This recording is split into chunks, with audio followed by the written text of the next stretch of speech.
Christmas morning. Michael, Gabriel and I discussed our options while the humans slept. Math joined us with the news that Jesus' mother Mary is with the Galilean travellers and is hoping to see her son during the feast. Math believes her to be unaware that the time has come for our main event. That is comforting for us because her thoughts and fears could easily leave clues for the opposition. This morning, before the sun was up, Jesus joined us. I think he was pleased to have our company. His human friends are too frightened to be of much comfort at present. He asked after his mother and quizzed Math about the mood of the Galileans. He was disturbed to hear Math's reply. They are very excited, and there is much talk of heroic victory against Rome, followed by lower taxes under King Jesus. Gabriel had an interesting idea. They need to be distracted into more appropriate thoughts, he announced. I suggest that the sun catches up with them as soon as possible and starts teaching again. He then spoke directly to Jesus. Remind them of the true nature of your kingdom. You don't understand the human mind, the sun replied. Once a group of men set their mind on a particular goal, it's very hard to divert them from it. Then just don't talk to them, Gabriel suggested. Give them something to do. Send them into villages of Perea to heal sick people. That should keep their minds off battles and budget forecasts.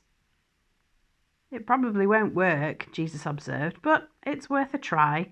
The more people who enter Jerusalem with healing on their minds, the better. May I make a suggestion? Math interrupted, rather self-conscious at being an ordinary angel in the company of 3 archangels and the sun. We all looked at him. The Galileans will be crossing the River Jordan this morning, and so they will be gathered on the west bank waiting for their turn to wade across. Once they're over, they'll spread out along the road. If you want to talk with them, sir, you need to get down into the valley as soon as humanly possible. Let's go, Jesus said, and leapt up to wake his companions. I thought we wanted to avoid the crowd, observed a half-asleep Peter. There's been a change of plan, Jesus replied, and we need to get to the Jordan crossing as soon as possible. We'll eat breakfast as we go. Mid-morning. The path down to the Jordan Valley was easy going for human legs. I was interested to share Jesus' feelings of relief when he entered the sheltered orchard of the fertile plain, escaping the rays of the small yellow star that illuminates Earth's day. The Galileans had already started crossing the river when we arrived, but there were still many of hundreds of them waiting for their village to be called.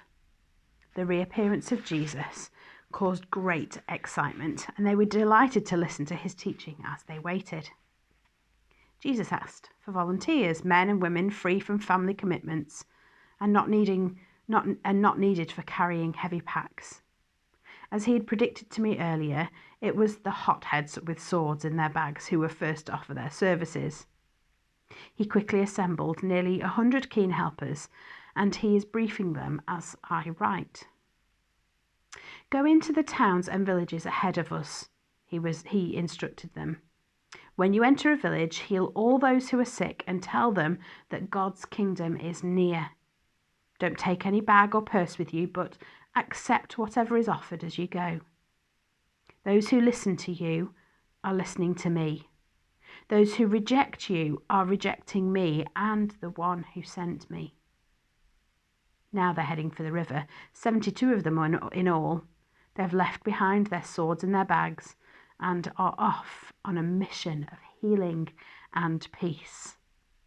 This could just work. Nightfall. Jesus' new band of missionaries and the horde of travellers are all sleeping off the excitement and exhaustion of the day. As we passed each town, village and hamlet along the way, we were met by young men and women overjoyed to find that sick people really did get better at the name of Jesus of Nazareth. One pair reported, "Even the evil spirits submit to us in your name." Jesus gathered to himself as many of the young missionaries as were available and spoke to them earnestly. Don't rejoice that the spirits submit to you, he said. Rejoice that your names are written in heaven. They looked somewhat startled as their minds were directed away from earthly matters and towards heaven. For the moment, at least, their swords and daggers are forgotten.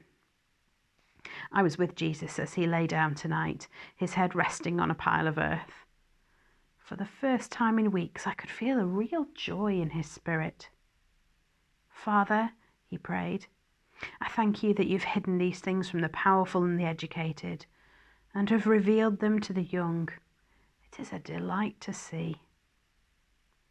Then he said to his 12 closest friends huddled under their coats, I tell you, many kings and prophets longed to see what you are seeing, but didn't see it. How God has blessed your eyes.